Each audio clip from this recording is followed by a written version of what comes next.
जी नाज़रीन, हिन वक्त असां मौजूद आहियूं मुख्तियारकार जी RO ऑफिस में, जिते जेको आहे सो अॼु नॉमिनेशन फार्मनि जो सिलसिलो जारी आहे ऐं मुख़्तलिफ़ जेको आहे यूसीस जा माण्हू ऐं मुख़्तलिफ़ उम्मीदवार जेको आहे सो हिते पंहिंजा नॉमिनेशन फार्म जमा कराईंदा रहिया आहिनि। ऐं इन सिलसिले में असां मुख़्तलिफ़ यूसीन जे चेयरमैननि, वाइस चेयरमैननि ऐं डिस्ट्रिक्ट काउंसिल जे मेंबरनि सां ॻाल्हि ॿोल कई आहे। अचो त ॿुधूं त हू छा था चवनि पिया।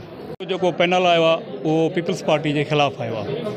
असो पैनल जहानपुर अवामी इतिहाद के नाले से आयो आहे। असांजे पैनल में सब बिरादरी कट्ठे आहिनि, जिनमें सैयद बिरादरी आहे, बिरोही बिरादरी आहे, बबर बिरादरी आहे, मुंदरानी बिरादरी आहे। सब बिरादरी जेके भी आहिनि यूसीन जूं यूसी जूं, उहे सभु असां सां शामिल आहिनि।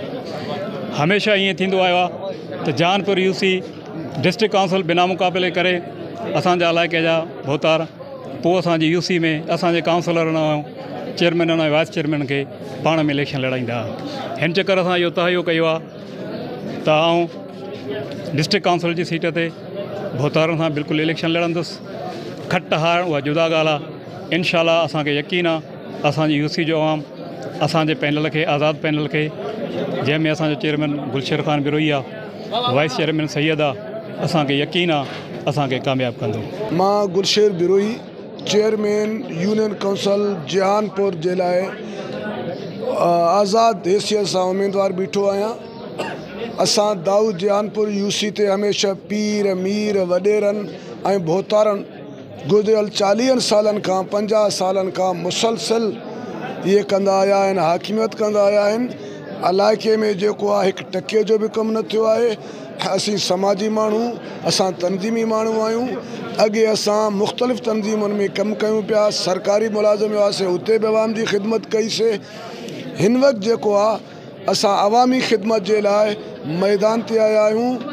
दाऊ अवामी इतिहाद जे हिसाब सां असांखे कवी उमेद आहे। असांखे काफ़ी बिरादरनि, बबर बिरादरी आहे, मीराली बिरादरी आहे, सैयद बिरादरी आहे, बिरोही बिरादरी, मलगानी बिरादरी जो मुतफ़िक़ असीं उम्मीदवार आहियूं।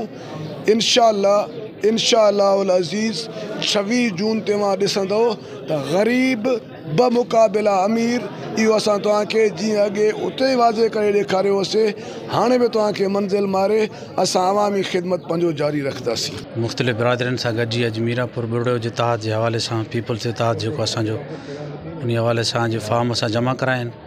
असां पार्टी मां पुरुमीद आहियूं त असांखे प्रायोरिटी मिलंदी, छो जो करे मुख़्तलिफ़ बिरादरियुनि जी हिते अक्सरियत मौजूदु आहे। वोट बैंक जे हवाले सां मीरापुर में बुढ़ा बिरादरी जी अक्सरियत आहे, रिंद बिरादरी जी अक्सरियत आहे, बुलेदी बिरादरी जी बि आहे, बिरोही बिरादरी जी बि आहे। बाक़ी इंशाअल्लाह क़यादत कोई असां उम्मीद रखूं था त असांखे ईअं आज़ादु न छॾंदा, असांखे पंहिंजी टिकट ॾींदा। अगरि असांखे टिकट न ॾींदा अक्सरियत खे त पोइ कोशिशि कंदासीं त कंहिंखे बि टिकट न मिले। चेयरमैन जे लाइ बि असांजो बिशारत बुढ़ो साहब आहे ऐं यूनियन काउंसिल जो इतिहाद आहे कंप्लीट। बुढ़ो, खोसा, बिरोही, रिंद 4 क़ौम असां गॾु थी करे इतिहाद ठाहे करे पंहिंजो पैनल बीहारियो आहे आज़ाद हैसियत सां। तालुक़ु असांजो आहे पीपल्स पार्टी सां, मगर पीपल्स पार्टी हिन वक़्त ताईं कोई फ़ैसिलो न करे सघी आहे त टिकट कंहिंखे ॾिजे। होदुर दावेदार आहे त असांखे टिकट मिलियो आहे। अॼु बि सुबुह मुंहिंजी प्रेसिडेंट साहब सां, पार्टी जे प्रेसिडेंट सां ॻाल्हि थी, उन चयो त असां टिकट अञा ताईं कंहिंखे नाहे ॾिनो। फ़िलहालु असां यूसी मीरापुर ते, जीअं तव्हांखे ख़बर आहे त मीर साहब एजाज़ ख़ान असांजो डिविज़नल प्रेसिडेंट आहे, उन ऐलान कयो गढ़ी चंड में बि असां कंहिंखे टिकट न ॾींदासीं ऐं यूसी मीरापुर में बि असां टिकट कंहिंखे न ॾींदासीं। ॿई पार्टी जा आहियो, जमहूरी हक़ आहे इलेक्शन लड़णु। ॿई इलेक्शन कॉन्टेस्ट कयो, जेको मैदान मारे करे ईंदो उहो असांजो उनखे वेलकम कंदासीं पार्टी में। मां शाहनवाज़ तैयब यूसी शेरामपुर तईम क़ौम पीपल्स पार्टी जो कैंडिडेट आहियां और उम्मीद कयां थो पंहिंजी क़ौम जी बिरादरी जेके बि असांजे यूसी जा मेंबर आहिनि, जेके बि ॻोठ आहिनि, ग़रीब गुरब बिरादरी वारा मोतबरीन, सभिनी जी ख़िदमत कंदासीं। असांखे मौक़ो मिलियो आहे, अॻे बि मिलियो हुयो, हाणे बि मिलियो आहे। इलाइक़े जा यूसी जा क़ौम आहिनि सभु, मीर एजाज़ ख़ान जे खरानी जा शुक्रगुज़ार आहियूं, जिन्हनि असांखे यूसी ते पोएं साल बि असांखे 2 टिकट हेठि मथे ॾिनो। हाणे बि असांखे 2 सीटां डिस्ट्रिक्ट जी बि और चेयरमैनी जी बि। अल्लाह कंदो इंशाअल्लाह असां कामयाबु थींदासीं और इंशाअल्लाह पंहिंजी क़ौम जी, पंहिंजे कबीले जी, पंहिंजे ख़ानदान जी, पंहिंजे ओड़े पड़ोड़नि जी ख़िदमत कंदासीं इंशाअल्लाह। न बिल्कुलु जेको आहे इहो ई दावा रखनि था, जेको पीपल्स पार्टी टिकट इंशाअल्लाह जेको 20 तारीख़ जेको आहे थी वेंदी, जेको आहे बिल्कुलु जेको आहे उहा बिल्कुलु असांखे ई आहे जेको आहे 20 तारीख़ तव्हांखे वाज़े थी वेंदो इंशाल्लाह। मेंबर डिस्ट्रिक्ट काउंसिल जे लाइ जेको असांजो पूरो पैनल आहे मुंहिंजो जेको जंहिंजे लाइ चेयरमैन मां ख़ालिद मलगणी खे जेको आहे रखियो आहे जेको वाइस चेयरमैन जेको आहे साईं रोशन शाह जो जेको आहे भाउ आहे ईअं असांजो पूरो पैनल आहे पंहिंजो। जी बिल्कुलु पहिरियों बि मां रहियो आहियां जेको आहे पार्टी पहिरियों बि मां ते एतमाद करे मूंखे टिकट ॾिनी आहे और इंशाल्लाह हाणे बि पूरो उमेद आहियूं जेको आहे असांखे पंहिंजी पार्टी खां इहा इलेक्शन आहे इहा इलेक्शन जे न थींदो जेको आहे सिलेक्शन हूंदी आहे त पोइ उनखे जेको आहे 100% चइबो आहे इलेक्शन आहे कुझु बि थी थो सघे जेको और इंशाल्लाह असां पंहिंजे रब जी ज़ात खां पूरी उमेद आहियूं इंशाल्लाह खटे करे सुरखुरू थींदासीं जेको।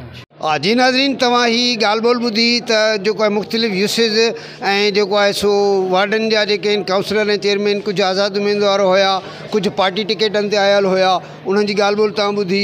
ही सभु दोस्त पुरुमीद आहिनि त इंशाल्लाह फ़तेह असांजी थींदी ऐं असां बि दुआगू आहियूं त जेको आहे सो अहिड़ा दोस्त अॻिते अचनि जेकी वाक़ई आवाम जी ख़िदमत करे सघनि। कैमरामैन गुलाबड़ो सां गॾु अमर सिंधी, जैकब न्यूज़, गढ़ी खैरो।